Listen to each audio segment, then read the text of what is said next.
Hi, today we are talking about the complex number. So let's we start.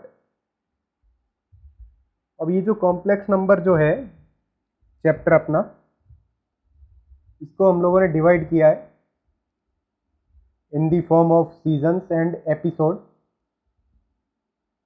Seasons and episode.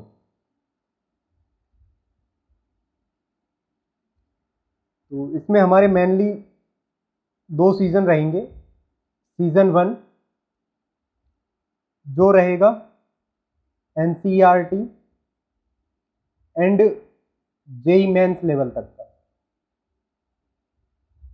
जिनको JEE mains करके NIT वगैरह जाना है उनके लिए, और जिनको एनसीईआरटी वगैरह करके अच्छे मार्क्स लाने हैं उनके लिए। एनसीईआरटी का थोड़ा कम रहेगा बट जेई का ज़्यादा रहेगा। और सीज़न 2 जब लॉन्च होगा तो ये पूरा का पूरा ऐसा प्योर जेई एडवांस का रहेगा।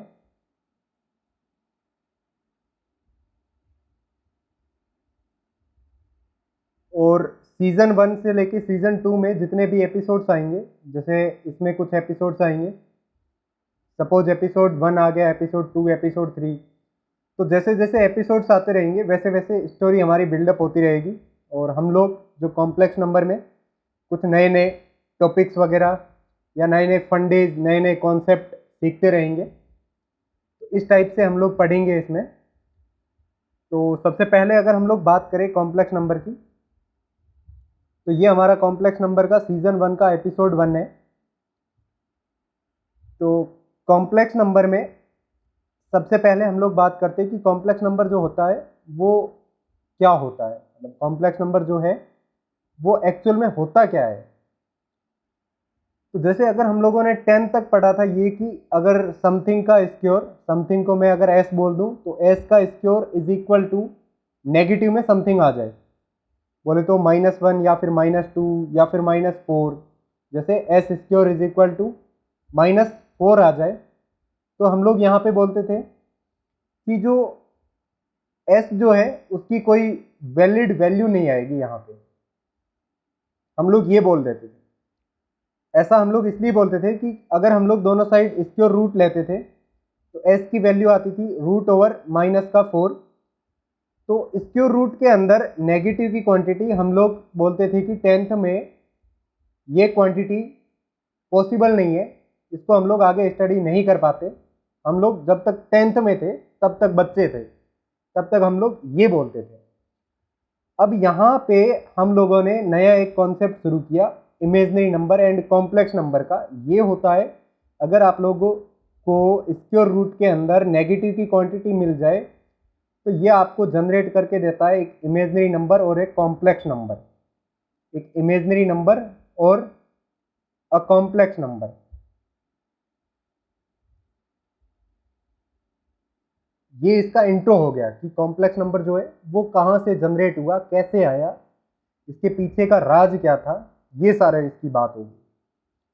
तो अगर हम लोग कॉम्प्लेक्स नंबर की बात करें तो कॉम्प्लेक्स नंबर और कुछ नहीं, बस अगर आप लोगों के पास में स्क्वायर रूट के अंदर नेगेटिव की क्वांटिटी है तो ये जनरेट करके देगी आपको इमेजनरी और complex number.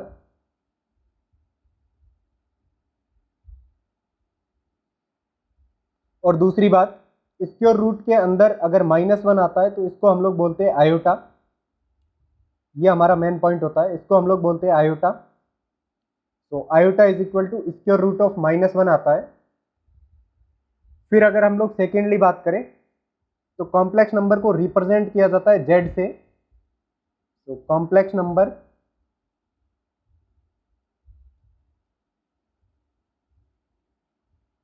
Can represent by Z. और फिर हम लोग ये बोलते हैं कि z is equal to X plus iota Y रहता है। यहाँ पे ये रहता है कि x जो है वो रियल नंबर रहता है और y जो है वो भी रियल नंबर रहता है, और आयोटा जो रहता है वो हमारा स्क्वायर रूट ऑफ -1 ये रहता है, √-1 ये आयोटा हमारा होता है। और जहाँ पे x एंड y जो होते हैं वो हमारे रियल नंबर से बिलोंग करते हैं, x एंड y जो होते हैं वो रियल नंबर से बिलोंग करते हैं, और z को हम लोग ऐसे रिप्रेजेंट करते हैं। फिर दूसरी बात कि z जो होता है वो ज्योमेट्रिकली एक पॉइंट को रिप्रेजेंट करता है ना, पॉइंट रिप्रेजेंट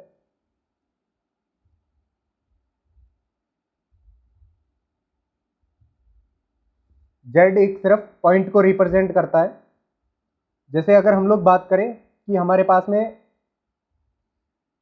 ऐसा बन गया कि यहाँ पे आ गया 3 और प्लस का अंडर रूट माइनस का 5, ये हमारे पास में आ गया। इसको हम लोग कॉम्प्लेक्स फॉर्म में ऐसा लिख सकते हैं 3 प्लस यहाँ पे हम लोग लिख सकते हैं रूट -1 को आयोटा और इधर रूट 5, तो ये हमारा ऐसा बन जाएगा 3 रूट 5 आयोटा या फिर आयोटा रूट 5, जहाँ पे ये रूट 5 ये भी रियल है एंड 3 जो है वो भी रियल है। तो ये हमारा होता है कि कॉम्प्लेक्स नंबर एक जनरल जो होता है उसको हम लोग बोलते हैं x प्लस आयोटा वाई, जहाँ पे x एंड y जो होते हैं वो रियल नंबर होते हैं और आयोटा जो होता है वो हमारा स्क्वायर रूट ऑफ -1 होता है, और ये रिप्रेजेंट करता है एक पॉइंट को।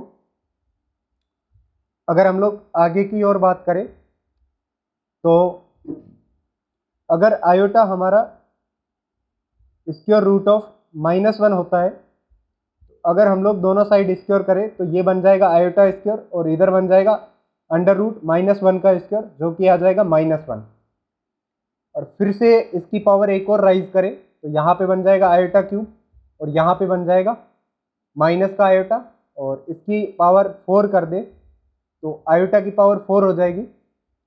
आयोटा की पावर 4 जो है वो होएगा स्क्वायर रूट ऑफ -1 की पावर 4, ये इक्वल होएगा -1 की power 2 which is equal to 1। तो ये आयोटा जो है पावर्स में ऐसे खेलता है कि आयोटा की पावर 1 होएगा माइनस का स्क्वायर रूट 1, आयोटा की पावर 2 जो होता है वो -1 होता है, और आयोटा क्यूब जो होता है वो माइनस आयोटा होता है, और आयोटा की पावर 4 जो होता है वो हमारा 1 रहता है। अगर हम लोग इसको फर्दर आगे और सिंप्लीफाई करते जाए, जैसे आयोटा की पावर 5 है तो इसको हम लोग लिख सकते हैं आयोटा की पावर 4 इंटू आयोटा। आयोटा की पावर 4 जो होता है वो 1 होता है और आयोटा जो है वो आयोटा ही रहेगा। आयोटा की power 5 can be written as iota. जैसे आयोटा की पावर 6, इसको हम लोग लिख सकते हैं आयोटा की पावर 4 इंटू आयोटा स्क्वायर। तो आयोटा की पावर 4 जो होता है 1 और आयोटा स्क्वायर होता है -1, तो 1 इंटू -1 ये अपने को दे देता है -1, और आयोटा की पावर 7 जो हो जाता है आयोटा की पावर 4 इंटू आयोटा का क्यूब, जिसको हम लोग ये बोल सकते हैं कि ओवरऑल आयोटा का क्यूब बन जाता है। तो अगर आपको कभी भी आयोटा की पावर्स में खेलना हो तो आप लोग क्या करोगे, आयोटा की जो भी पावर हो, जो भी, जैसे यहाँ पे k है तो जो भी पावर हो उसको आप लोग 4 से डिवाइड मारोगे, 4 से डिवाइड मारोगे। डिवाइड करने के बाद में जो रिमाइंडर बचता है वो हमारी आयोटा की पावर में चला जाता है। जैसे इसको 4 से डिवाइड मारने पे ये 4n प्लस समथिंग जैसे s आ गया, तो ये s जो हमारा रिमाइंडर होगा ये आयोटा की पावर में चला जाएगा। तो आयोटा की power k is equal to iota की पावर s, ये ऐसा आ जाता है। जैसे अगर हम लोग बात करें आयोटा की पावर 39, ये किसके इक्वल आएगा, तो 39 को अगर हम लोग 4 से डिवाइड करें तो 36 तक पूरा का पूरा डिविजिबल है। 36 के बाद में 37, 38, 39, मतलब रिमाइंडर बच गया 3। यहाँ पे जो रिमाइंडर है वो आयोटा की पावर बन जाएगा, बोले तो 3 विच इज इक्वल टू -1। तो आयोटा की पावर 39 इज नथिंग बट -1। जैसे अगर हम लोग बात करें आयोटा की पावर 42 की, तो 40 तक पूरा डिविजिबल, रिमाइंडर बचा 2, तो आयोटा स्क्वायर हो जाएगा which is equal to -1, sorry iota cube is equal to minus का आयोटा, नॉट माइनस। तो iota square is equal to -1। जैसे अगर हम लोग बात करें 859, अगर आयोटा की पावर 859 है तो ये किसके इक्वल आएगा? तो सबसे पहले इसको 859 को 4 से डिवाइड मारते हैं। तो जैसे ही 4 से डिवाइड मारोगे तो ये 2 और ये 5, 19 में जाएगा आपका 16 टाइम और रिमाइंडर बचेगा 3। तो इस पूरे में से रिमाइंडर बच जाएगा आपका 3। तो ये बन जाएगा आयोटा का cube which is equal to minus iota. अच्छा, ये तो बात होगी कि आयोटा की पावर जो है वो कैसे कैलकुलेट करनी है। अगर मैं यहाँ पे ऐसा बोलूँ कि आयोटा की पावर s प्लस आयोटा की पावर r प्लस आयोटा की पावर t प्लस आयोटा की पावर समथिंग ले लो u, ऐसा दे रखा है जहां पे s r t and u जो है वो कॉन्जुगेटिव नंबर्स है ना, कंजुगेटिव नंबर्स है। तो ये किसके इक्वल होएगा? आयोटा की पावर s प्लस आयोटा की पावर r प्लस आयोटा की पावर t प्लस आयोटा की पावर u। जैसे अगर हम लोग कॉन्जुगेटिव नंबर्स उठा ले, जैसे 40, 41, 42, 43, ये नंबर्स उठा ले, इनको आयोटा की पावर में लगा ले। जैसे 40 को लगा लिया प्लस आयोटा की पावर 41 लगा लिया प्लस आयोटा की पावर 42 लगा लिया प्लस आयोटा की पावर 43 लगा लिया। ये किसके इक्वल आएगा ये हमें बताना है।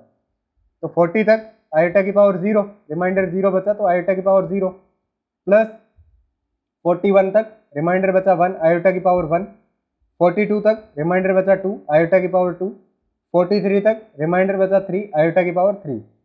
तो आयोटा की power 0 is equal to 1, iota की power 1 is equal to iota, iota square is equal to -1 और iota cube is equal to minus का आयोटा। तो आयोटा से माइनस आयोटा कैंसिल आउट, 1 से -1 कैंसिल आउट, तो ये आता है अपना 0 निकल के। तो हम लोग ये बोल सकते हैं कि अगर आयोटा की पावर n प्लस आयोटा की power n plus 1 plus iota की power n plus 2 plus iota की पावर n प्लस 3, अगर ये कंजुगेटिव दे रखे हो तो ये ऑलवेज निकल के आता है 0, जहाँ पे n एक इंटीजर होगा तो ये ऑलवेज निकल के आता है 0 के इक्वल।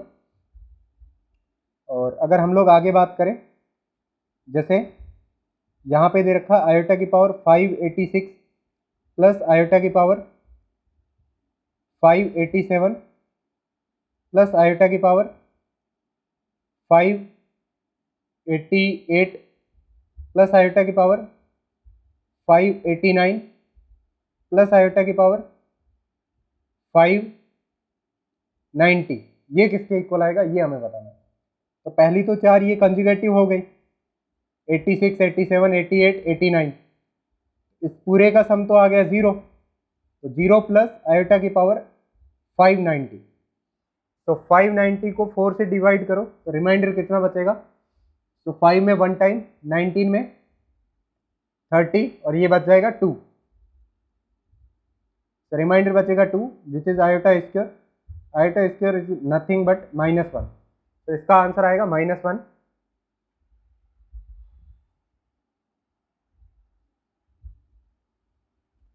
तो ये तो हो गया आयोटा का खेल। अगर हम लोग z को हम लोगों ने बोला है x प्लस आयोटा y, तो फिर हम लोग बोले थे कि z जो है वो एक पॉइंट रिप्रेजेंट करता है ज्योमेट्रिकली। तो अगर हम लोग ज्योमेट्री में डील कर रहे हो इन कॉम्प्लेक्स नंबर,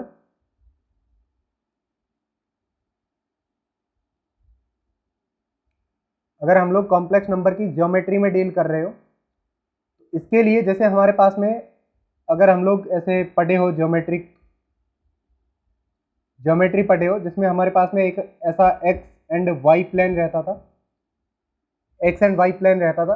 अब यहाँ पे ये जो प्लेन रहता है एक्स एंड वाई, इसको हम लोग बोलते हैं आर्गेंट प्लेन। आर्गेंट प्लेन, तो यहाँ पे जो एक्स एक्सिस रहता था, ये हमारा एक्स एक्सिस रहता था, इसको हम लोग बोलते हैं रियल एक्सिस। जो हमारा एक्स एक्सिस होता था उसको हम लोग बोलते हैं रियल एक्सिस, एंड जो वाई एक्सिस रहता था उसको हम लोग बोलते हैं इमेजिनरी एक्सिस। तो रियल नंबर सारे एक्स एक्सिस पे आएंगे और इमेजिनरी नंबर जितने भी होंगे वो हमारे वाई एक्सिस पे आएंगे। जैसे अगर हमारे पास में z is equal to 1 plus 3 iota दे रखा हो तो ये कहाँ पे आएगा? तो 1 तो यहाँ पे आएगा और इमेजनरी एक्सिस पे 3 ढूंढना है, इसका मतलब 1,3 जो है वो यहाँ पे आएगा। अगर हमें 1,3 दे रखा हो तो इसको हम लोग सिंपली लिख सकते हैं z is equal to 1 plus 3 iota, क्योंकि हमें पता है कि पहले वाला पार्ट जो रहता है वो रियल रहता है और सेकेंड वाला इमेजनरी। इसको हम लोग 1 प्लस 3 आयोटा लिख सकते हैं। तो जैसे अगर हम लोगों को 1 माइनस 3 आयोटा लिखना हो आर्गेंट प्लेन में, तो हम लोग इसको लिख सकते हैं, यहाँ पे ये आएगा पॉजिटिव, तो ये 1 और 3 यहाँ पे कहीं पे आएगा नीचे -3, तो 1 कोमा -3। तो अगर हम लोग बात करें z की, तो z is equal to X plus iota Y होता है, जो नथिंग बट ए पॉइंट होता है x कोमा वाई, जिसमें x जो रहता है वो रियल एक्सिस पे रहता है, real axis, and y lies on imaginary axis. तो ये सिंपली एक पॉइंट रिप्रेजेंट करता है जिसको हम लोग आर्गेंट प्लेन में एकदम एग्जैक्ट वैल्यू के साथ में ड्रॉ भी कर सकते हैं। तो ये something basic about the complex number. इसके बाद में हम लोग बहुत कुछ करेंगे, don't worry about that. So thank you.